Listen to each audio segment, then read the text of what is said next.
The cabin lights glowed soft gold as the massive Boeing 777 cruised high above the Atlantic.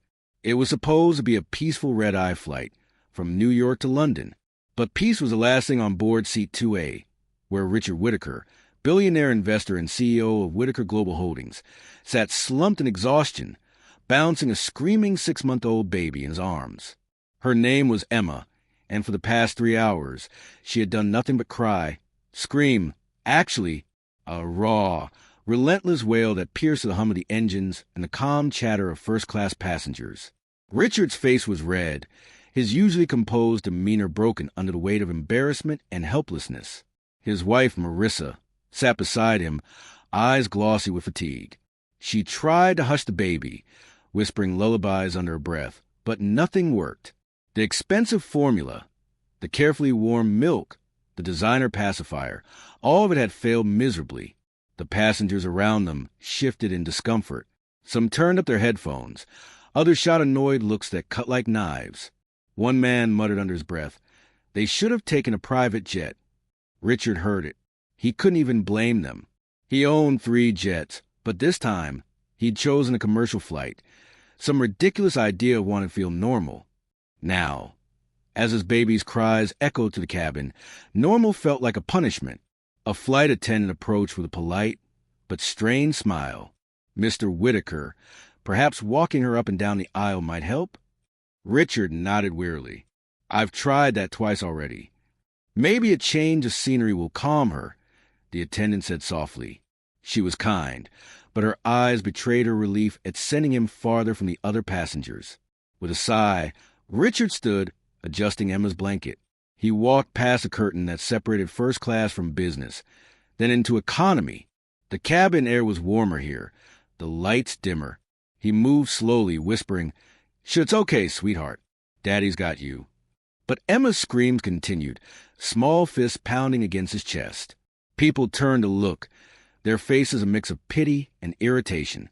A woman rolled her eyes. A teenage boy groaned, "Seriously?" Richard's stomach twisted. He wanted to disappear. For all his wealth, all his power, he felt utterly useless. And then from a seat near the back, a quiet voice spoke up. "Sir," it said gently, "may I try?" Richard stopped, startled. He turned to see a boy, no older than 11, sitting by the window in the very last row. His skin was dark, his clothes simple and worn. The sleeves of his faded hoodie were frayed at the ends. But his eyes, warm, steady, curious, met Richard's with an honesty that disarmed him. "You want to try?" Richard asked, incredulous. The boy nodded. "My little sister used to cry like that. Sometimes music helped her." Richard blinked. "Music?" The boy reached into his pocket and pulled out an old harmonica, the metal dulled from years of use. "I can play soft. It might work." Richard glanced around. Passengers were watching. A few smirked. Some whispered. But desperation drowned his pride. "Go ahead," he said quietly. "If you would do anything, please, try." The boy nodded, lifted the harmonica to his lips, and began to play. At first, the sound was faint, hesitant, almost trembling. Then it grew steady, a soft, soulful tune that floated to the stale cabin air like a breeze through leaves. The melody was simple but hauntingly beautiful, warm, tender, and full of something no one on that flight had expected to hear. Hope. Emma's cries slowed. Her tiny hands stopped thrashing. Her eyes blinked, confused by the new sound. Within seconds, the screams turned into whimpers, then soft hiccups. And then, unbelievably, silence. The baby's head rested on Richard's shoulder. Her breathing deepened. She fell asleep. The entire cabin froze. A minute ago, the sound of her crying had filled every corner of the plane. Now, there was only the hum of the engines and the faint, lingering echo of a harmonica. A woman in the aisle gasped softly. Another whispered, "He actually did it!" Richard looked down at Emma, then up at the boy, his throat tight. How did you do that?" The boy lowered the harmonica, smiling shyly. "My mama taught me. She said every baby's got a song that calms their heart. You just have to find it." Richard swallowed hard. "Where's your mom now?" The boy looked down. She passed away last year. For a moment, Richard couldn't speak. The words hung in the air, heavy with loss. He looked at the harmonica again, old, scratched, clearly played 1,000 times. The boy ran his thumb along its edge as if it were something sacred. "What's your name?" Richard asked. "Darius, sir." "Darius," Richard repeated softly. "That was incredible." The boy smiled faintly. "I'm glad it helped. I didn't want anyone to be mad at the baby. She's just scared." Richard nodded slowly. "You're right." A flight attendant approached, whispering in confusion. "Sir, this passenger isn't in first class. He's—" Richard cut her off. "He's with me now." "Sir—" "He's my guest," Richard said firmly. The attendant hesitated, then nodded and walked away. Darius sat beside them for the rest of the flight, softly playing or humming whenever Emma stirred. The baby never cried again. Marissa held Richard's hand, tears in her eyes. "He's amazing," she whispered. "An angel," Richard nodded. "Yeah, an angel with a harmonica." Hours later, as the plane descended through gray clouds toward London, Richard turned to Darius. "Are your family meeting you here?" The boy shook his head. "My aunt's supposed to pick me up. I'm going to live with her." "You're traveling alone?" "Yes, sir. My mom's charity got me the ticket. Said my aunt's in London and will take care of me." Marissa frowned. "Do you have her phone number?" Darius nodded and pulled out a small, crumpled piece of paper. "Right here." "Good," Richard said, folding the note carefully. "We'll make sure you find her." When the plane landed, a round of applause erupted, first from economy section, then from business, and even first class. Passengers smiled at Darius as they disembarked. Some patted his shoulder, others said, "Good job," and one woman handed him a chocolate bar. Darius grinned shyly, tucking it into his backpack. At the arrivals hall, passengers reunited with loved ones. Laughter and hugs filled the air. But Darius stood alone, clutching his worn suitcase and harmonica.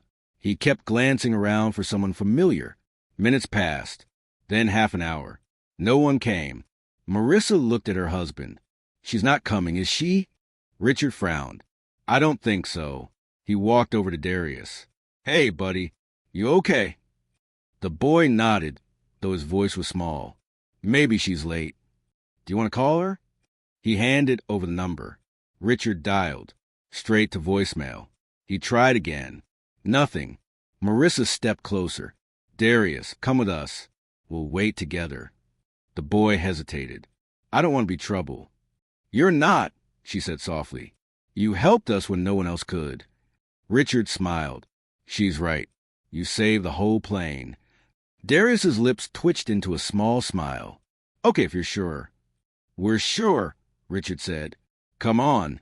They led him out of the terminal and into a waiting car. When they arrived at the Whitakers Hotel, a 5-star suite overlooking the Thames, Darius stopped in awe. The gleaming marble floor, the floor-to-ceiling windows, the view of the glittering skyline. It was like stepping into another world. "Whoa!" he whispered. "This is where you live?" Richard chuckled. "Just for tonight."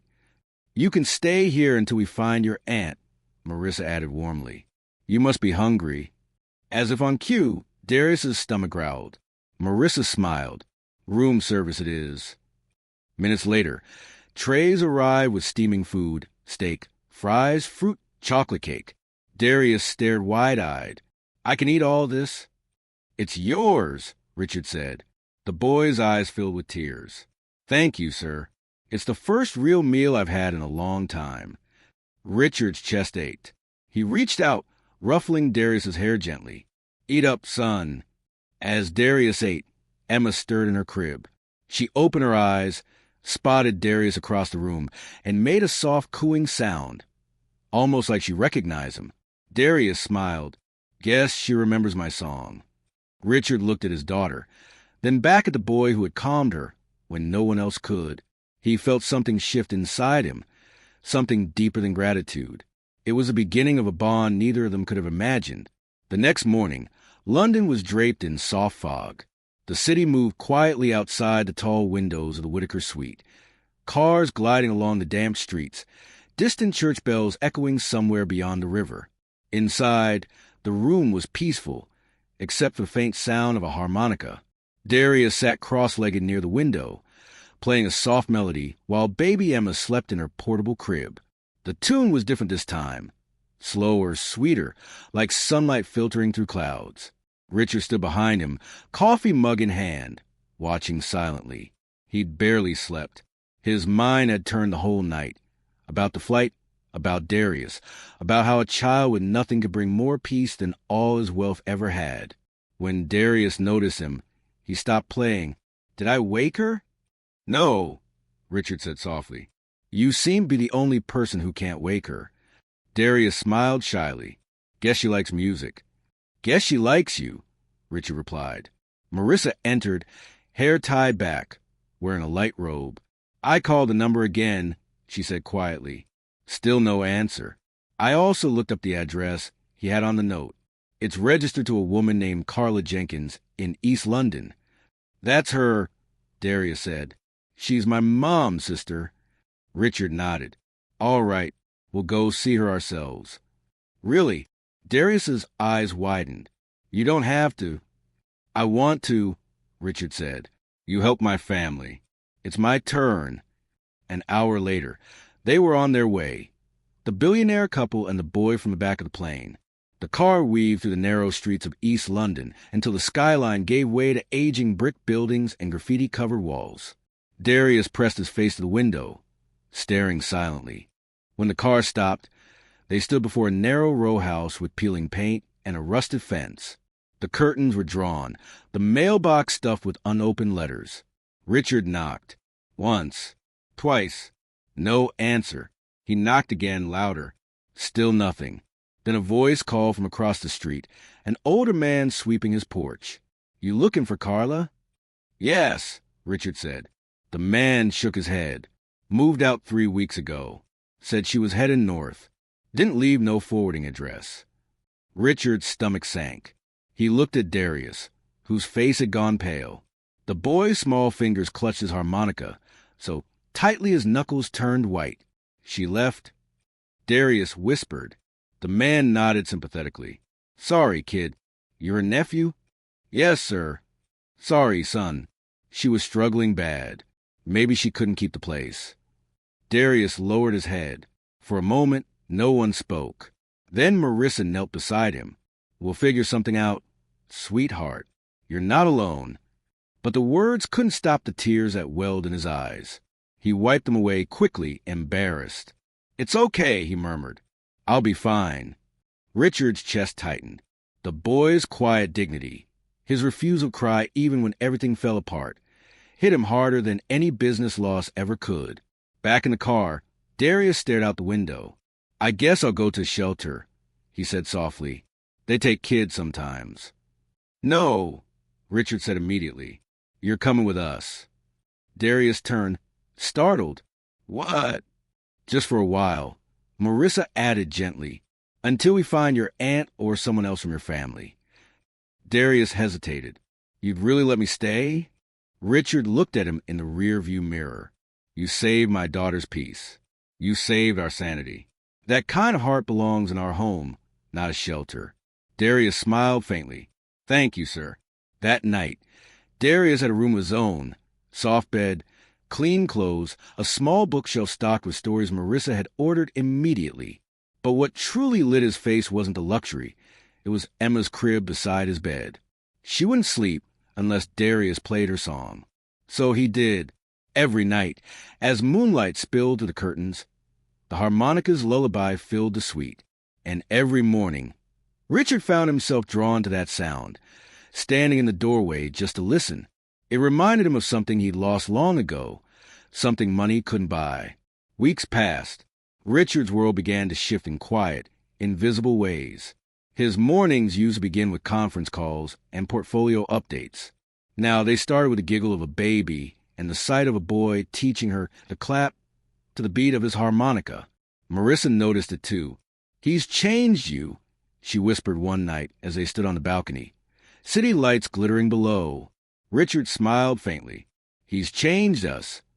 You really think we'll find his aunt? I'm trying, he said, but part of me hopes we don't. At least not yet. Marissa looked at him. You're thinking of keeping him. I'm thinking, Richard said slowly, that maybe he was meant to find us. One afternoon, while Richard was on a video call with his board, Darius knocked on the door. Come in, Richard said, muting the mic. The boy stepped in hesitantly. Sir, can I ask something? Of course. Darius held up a folded flyer. There's a music scholarship at a school nearby. They take kids who can't pay. But I'd need someone to sign as my guardian. Richard's breath caught. He looked at the paper, then at Darius's hopeful face. You want to apply? Yes, sir. Mama always wanted me to play for real, not just for myself. Richard smiled softly. Then you'll play, and I'll sign. The boy blinked. Really? Really, Richard said. But on one condition. What's that? You stop calling me sir all the time. Darius grinned. What should I call you then? Richard chuckled. We'll figure that out. That evening, Darius performed for them in the hotel's private lounge. Just him, his harmonica, and a song that seemed to fill the room with light. Guests gathered to listen. When he finished, even the staff applauded. Emma clapped her tiny hands and squealed with delight. Richard's eyes stung. He couldn't remember the last time something so simple made him so proud. Months later, the Whitakers officially became Darius's foster family. The story spread quietly at first.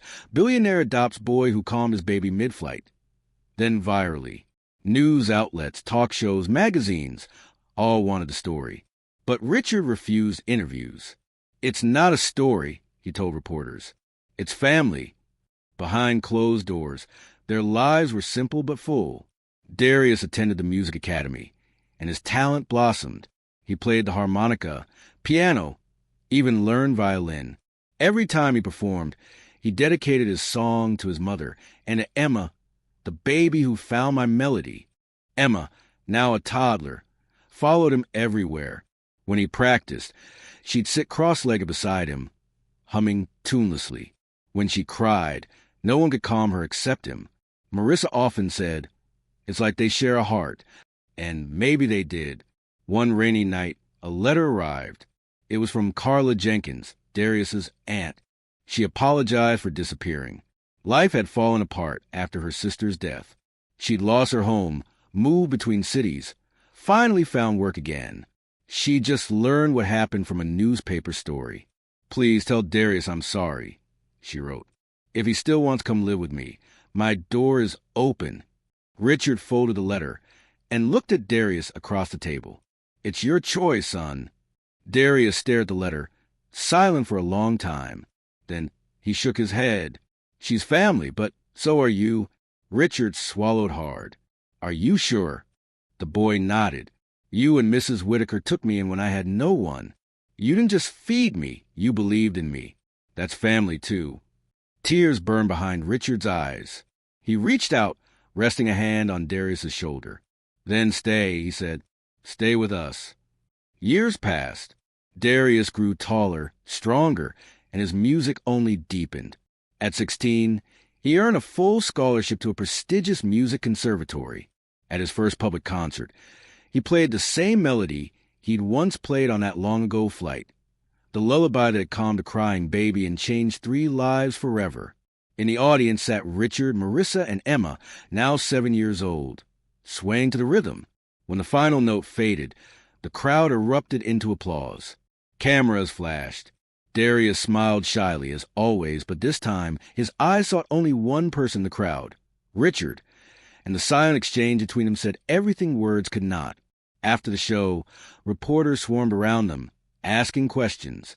Is it true you met on an airplane? That you were strangers?